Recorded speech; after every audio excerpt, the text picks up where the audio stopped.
Ja, wie ihr schon im Titel gelesen habt, das ist ein ernstes Video. Es ist einiges passiert. Alle haben ihre Statements abgegeben und ich bin einer der Letzten, die dazu noch nichts gesagt haben. Es sind schreckliche Dinge passiert, gerade auch die jetzt mich betreffen in dem Zusammenhang. Und ich glaube, jeder der Beteiligten wird mir am Ende des Videos zustimmen, dass einfach furchtbar ist. Furchtbare Sache. Und damit starten wir jetzt. Bevor wir jetzt loslegen, bitte lasst ein Abo und ein Like da. Das würde mich natürlich sehr, sehr freuen. Normalerweise kommt hier Uhren- und Parfum-Content. Das heißt, diese Statement-Geschichte oder diese Analysen machen wir normalerweise nicht so sehr, aber vielleicht gefällt es euch ja und dann lasst mich wissen, was in den Kommentaren euch gestört hat oder was euch gefallen hat. Wir werden nämlich die Uhrenkollektion von Mois analysieren, wo ich dran beteiligt war, größtenteils. Also er hat sehr viele Uhren bei uns gekauft, manche aber natürlich auch nicht. Und wir schauen uns einmal an und das, was furchtbar daran ist, dass die Uhren heute nicht mehr im Bestand sind und sie verkauft worden sind, obwohl der Preis so sehr nach oben gegangen ist. Und es wurde massiv Minus gemacht. Ja? Die Preise, die ich euch gleich vorlese, ihr werdet schockiert sein, was mit den Uhrenpreisen passiert ist. Und wenn man diese Uhren dann verkauft und nicht mehr bei sich hat, dann verliert man keine Ahnung wie viele Hunderte, Tausende Euro, obwohl es nicht hätte sein müssen. Und darauf werden wir in diesem Video eingehen. Wir starten. Und zwar die erste Uhr, die wir uns mal ansehen können. Damals war das erste Video, das Münzvideo. Auch nochmal an dieser Stelle sehr, sehr cool. Daraufhin habe ich nämlich eine Prüfung bekommen, als ich diese Münzen abgeben wollte bei der Deutschen Landesbank.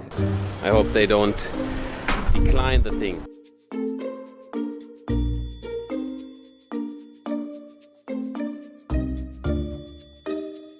Da waren wir nämlich mit einer Schubkarre und es wurde eine 15202 gekauft.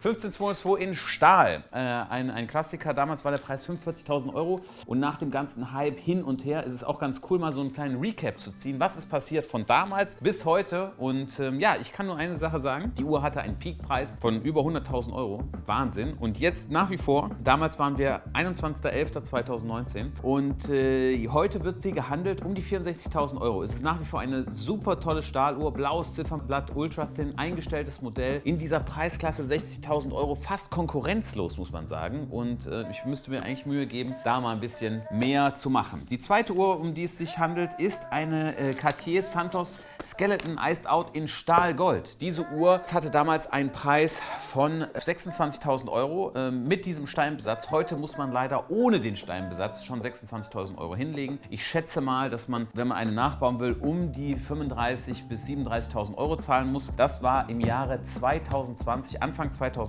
Nach wie vor muss ich sagen, Skeleton Cartier Santos, eine tolle Uhr. Es wird immer schwieriger, da dran zu kommen mit hohen Rabatten. Cartier ist eine Marke, die gerade bei der Santos-Serie einiges macht, was richtig ist. Also die Santos-Modelle halten sich preislich stabil. Es ist jetzt nicht so, dass ihr davon ausgehen könnt, dass die im Wert wächst. Aber man muss sagen, es ist eine Uhr in der Preisklasse jetzt im Anfangssegment 6.000, 7.000 Euro. Kann man gut tragen, wenn man eine neue Uhr möchte. Und jetzt wird es ein bisschen wilder. Nein, stimmt, das war noch gar nicht. Danach kam eine Uhr und zwar, das war im April. Im April ging es weiter mit der 15202 in Roségold. Ein blaues Ziffernblatt, geisteskranke Uhr.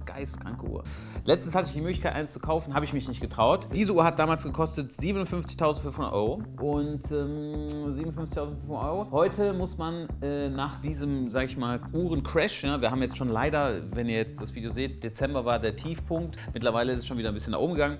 Aktuell muss man 110.000 Euro auf den Tisch legen, wenn man denn so eine Uhr haben möchte.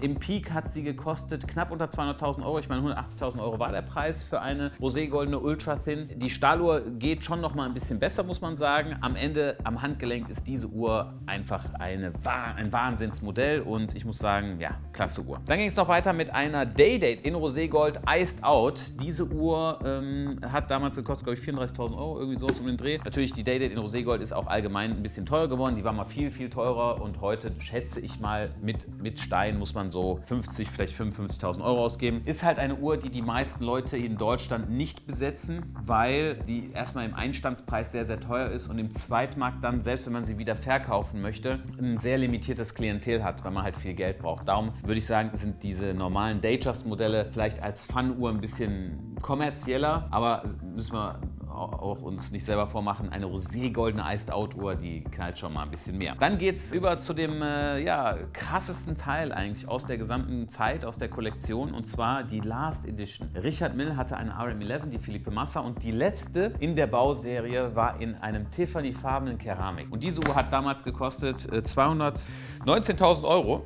Da haben wir auch so ein verrücktes Video gedreht, wo ich noch aus dem Flugzeug gesprungen bin. Also Wahnsinn.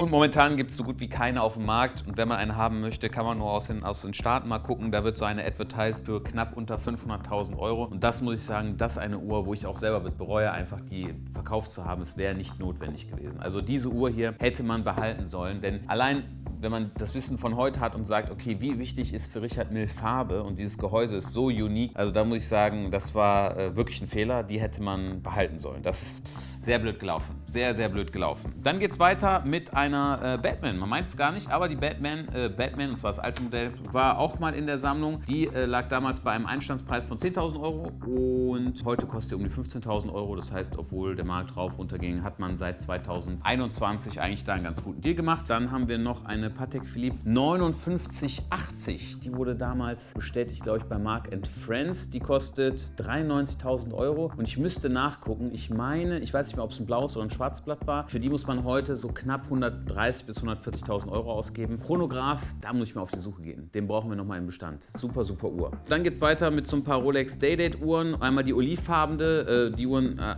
da war ich jetzt am Kauf und so weiter nicht betätigt. Aber so eine Uhr, die olivfarbene Uhr, haben wir aktuell im Bestand für knapp 52.000 Euro komplett verklebt. Ist das beliebteste Roségold-Modell nach wie vor. Sie hat im Peakpreis mal gekostet, damit man auch mal so die Marktdynamik versteht, 90.000 Euro und da kann man jetzt eigentlich ganz akzeptabel einsteigen. Der Bottom-Preis, der niedrigste Preis, der gemessen wurde, lag für diese Uhr bei knapp 45.000 Euro, so im Dezember, Januar und da hat sie sich eigentlich schon ganz gut gemacht. Ne? Und wenn wir dann noch weitergehen, haben wir noch zwei Audemars Piguet Uhren. Boah, dieser Chronograph, Alter, ich verstehe das nicht. Wir haben diese Uhr seit, weiß ich auch nicht wie lange. Und zwar der Audemars Piguet Chronograph, also wie gesagt, mit den Uhren hatte ich jetzt keine, also da war ich jetzt nicht beteiligt. Auf jeden Fall, wir hatten ein Video gedreht über seine gesamte Sammlung, da sind die Sachen unter anderem auch zu sehen. Der Chronograph in Stahl, den gibt es jetzt in dieser Form nicht mehr und der höchste Preis jemals, wie die Uhr verkauft wurde, waren 120.000 Euro. Sorry, was rede ich? 110.000 Euro. Und momentan kriegt man sie für 45.000 Euro bei uns im Shop. Crazy, ja, eine so tolle Uhr mit blauem Ziffernblatt und da muss ich sagen, sollte man sich nochmal wirklich überlegen, ob man da zuschlägt. Genauso wie mit der Roségold-Variante. Die Rosé gibt es mit einem braunen Ziffernblatt und mit einem blauen Ziffernblatt. Ich glaube, die braune haben wir auch aktuell im Shop. Sehr, sehr limitierte Stückzahlen, verfügbar auf dem Markt und haben mal in der Höchstphase gekostet, glaube ich, 170.000, 180.000 Euro. Und momentan kann man da gut einsteigen mit knapp 120.000 Euro. Für eine Vollrosé-Uhr von Audemars Piguet als eingestelltes Modell ist es schon sehr, sehr, sehr spannend. Und ja, ich würde mal gerne wissen, was ihr sagt. Wie groß ist der Schmerz, wenn man jetzt bei so einer AP knapp 300.000 Euro liegen lässt? Wie wäre es bei euch? Am Ende